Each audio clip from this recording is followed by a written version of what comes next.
Hey, what's up guys, John here. 199,000 jobs were added in November. The U.S. economy added 199,000 jobs last month. The U.S. economy added 199,000 jobs in November. The unemployment rate came in at 3.7%. Of the 199,000, you have a whopping 49,000 of which are government. So you have 150,000 jobs left.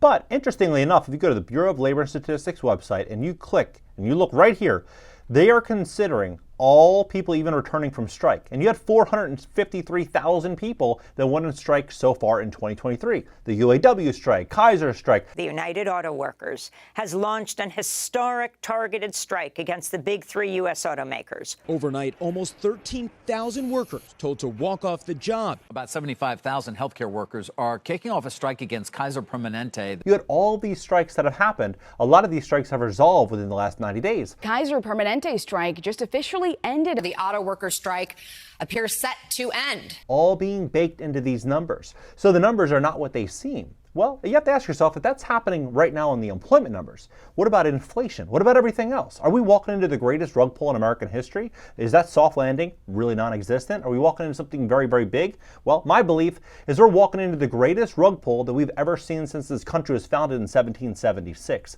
250 years is a big claim. Watch what happens over 2024 and 2025. In this video, I'm going to break down exactly what's going on behind the scenes and why you need to be positioned and prepared for this massive event. Please hit the like button. When you hit the like button, YouTube will share this content to educate more people about what's going on in America. And if you'd like to fix your credit, we'd love to help you at my company, GreatCreditFast.com. That's GreatCreditFast.com. If you have late payments, medical bills, charge-offs, foreclosures, bankruptcies, repossessions, any negative item on your credit report, go to GreatCreditFast.com, book a call below, click the link, and schedule a free strategy session. Take a look at this. So when they throw these numbers out there, most people are not going to go to the Bureau of Labor and Statistics and go read through all this to see, what's actually going on. Instead, they will read the headline and say, okay, 199,000 jobs in November, unemployment rate 3.7%, the economy is booming, everything is great. But you have to ask yourself, is that real? Is that what's actually happening? Why are they saying this if that's not what's going on?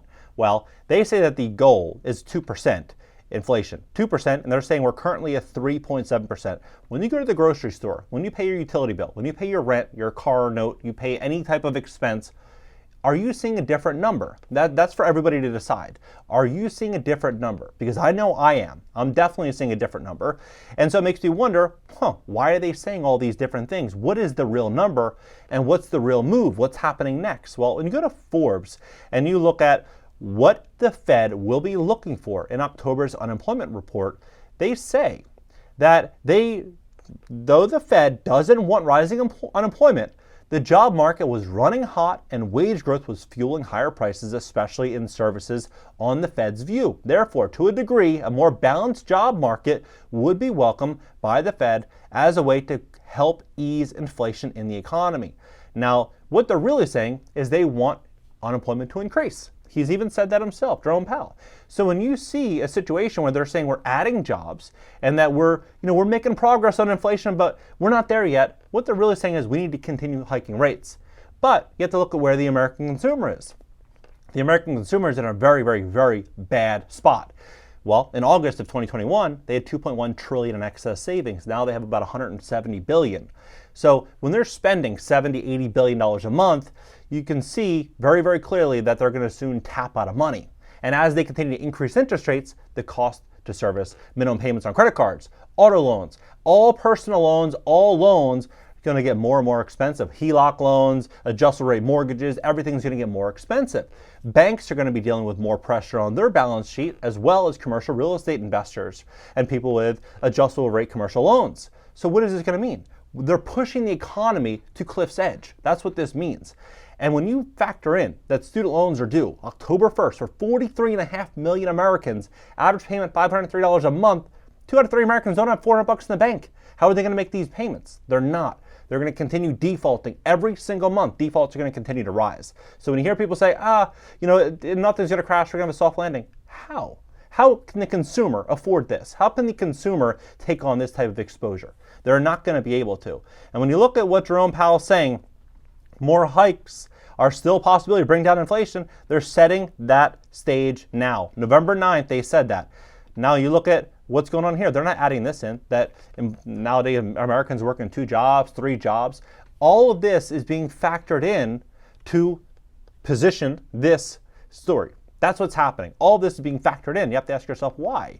Even right here on their website, they say that food in elementary, secondary schools prices have increased 254%.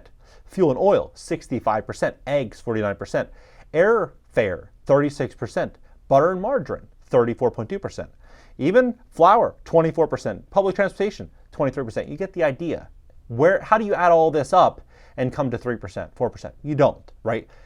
Everything is not what it seems. Everything. And so you have to ask yourself, if that's not what it seems, what else is not what it seems? Maybe eviction moratoriums for 2 or 3 years where rent was optional. Maybe forbearances on mortgages for 2 or 3 years. What about student loans? 3 years, you didn't have to pay. What about, they just put a moratorium again on VA home loans, right? This is what, a week and a half ago, 2 weeks ago? Since when does this happen? This is not normal. We are walking into something huge. And I believe what we're going to start to see here in the next 60 days, 90 days, is these defaults continue to increase. They're going to start to bring forward more protections for the U.S. consumer. That's what I think. Potentially more stimulus could be in the very near future. We could start to see a lot of change coming. They go on to say right here, with the Fed's favored PCE index, core service inflation is still burning at 4.6%, and I bet it's underreported. That's what he's saying, right? And so when you look at this situation, you have to ask yourself, when you have all these rate hikes happening, this is the fastest hike schedule we've ever seen in history. March, May, June, July, September, November, December, February, March, May, June. I mean, you start to look at this, you have to ask yourself, what did people do in 2021 when they got their stimulus money, their unemployment benefits, their PPP loans? They bought cars, they bought houses, rental properties, Airbnbs, they took on debt. They really invested. Well, now a lot of those investments aren't panning out. But what's happening? The cost to service those investments is not it's not maintainable for most people. So that's what's going to happen. We're going to start to see a lot of these people default. And when they default and there's a very high interest rate environment, it's going to be hard to borrow money. So what's going to happen? Everything is going to be for sale. Everything. Second homes, vacation homes, primary residences. You're going to start seeing people downsize dramatically. And that's what I think when you look at what's going on right now with renting, it's 52% less expensive to rent than it is to buy. You're going to see people getting priced out of their homes. And that's when all the big money is going to be made. There's a saying, the money is made when the masses are afraid, right? And you've probably heard money is made when there's blood in the streets. When you have 40% of all mortgages taken out between 2020 and 2021 at record low interest rates with a booming economy, and then you start to look at and you connect the dots on everything that's happened the last couple of years, you have to ask yourself, is this the greatest rug pull in American history? Or are we going to have a soft landing and consumers are going to be able to service $17.1 trillion in outstanding debt at these interest rates with softening wages and increased inflation? Probably not. I would bet no. I'm not saying that to be a bear or to be a crash bro, but facts are facts. How much can consumers withstand as we continue to move into this direction? I don't think they can. I really don't. And I'm looking at this from the perspective of an investor. I believe that over the next 2 years, the amount of money that can be made is going to be unbelievable. If you choose the right business, you're in the right industry, you make the right investments, you are going to make so much damn money, it's going to be crazy. And if you don't, you decide, I'm not going to do that, I'm not going to partake in that, just realize that other investors are going to, right? So if you're not investing, you're not building out a game plan and strategy, someone next to you is going to be doing that, and it's going to make life harder. So I would definitely advise putting yourself in a really, really strong position, looking at these numbers, not just looking at the headlines. There's a saying, everyone else reads the headlines, but smart people read between the lines. And so when you read these headlines, most people, 99% of people read this, say, okay, cool, everything's good. But when you start to really crack into this story, you start to see the real story, what's actually going on here. And I believe there's going to be a lot of opportunity in real estate. I believe there's going to be a lot of cars that are going to be coming up for sale. If you're looking to buy that luxury car, I think you're going to be able to get some incredible rates on this. I think there's just going to be so much movement as well outside of America. My prediction is we begin to see over 2024 and 2025 more people looking to acquire second passports, more people looking to move to different countries, more people realizing, hey, I don't need this huge office, I can downsize, I can outsource this work, I can hire employees online, I can do all of these different things, and I can move to a cheaper place, and I can live in a couple different areas. I don't have to have all my eggs in one basket. That's what I believe is going to happen here. We're walking into the great migration.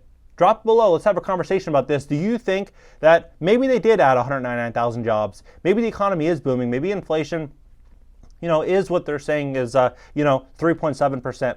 Do you think that inflation is 3.7%, not that much higher than what it was in 2018 or 2019? Drop it below. Let's have a conversation about this. And if you plan on investing in real estate, getting a business loan, maybe even getting out of high interest rate consumer credit card debt while you can, there's still a lot of different credit card companies offering 0% APR balance transfer credit cards. We could take a $10,000, $20,000, $30,000 credit card balance at 25 or 30% interest, transfer to another credit card for 0% APR for 12 to 24 months. It makes getting out of debt a hell of a lot easier when you're paying no interest. You're going to need good credit to do it, though. In most cases, usually between 720 and 740 credit score to get approved. Don't go applying online if your credit score is not where it should be to get approved, because you'll just get an inquiry on your credit and it will drop your credit score between 5 and 10 points. So make sure you're positioning yourself and making smart calls. If you'd like to fix your credit to position yourself for this great wealth transfer, we'd love to help you. My company, GreatCreditFast.com. That's GreatCreditFast.com. If you have late payments, medical bills, charge-offs, foreclosures, bankruptcies, repossessions, and a negative item on your credit report, go to GreatCreditFast.com. Click the link in the description, just as well as video, and I'll catch you in the next one.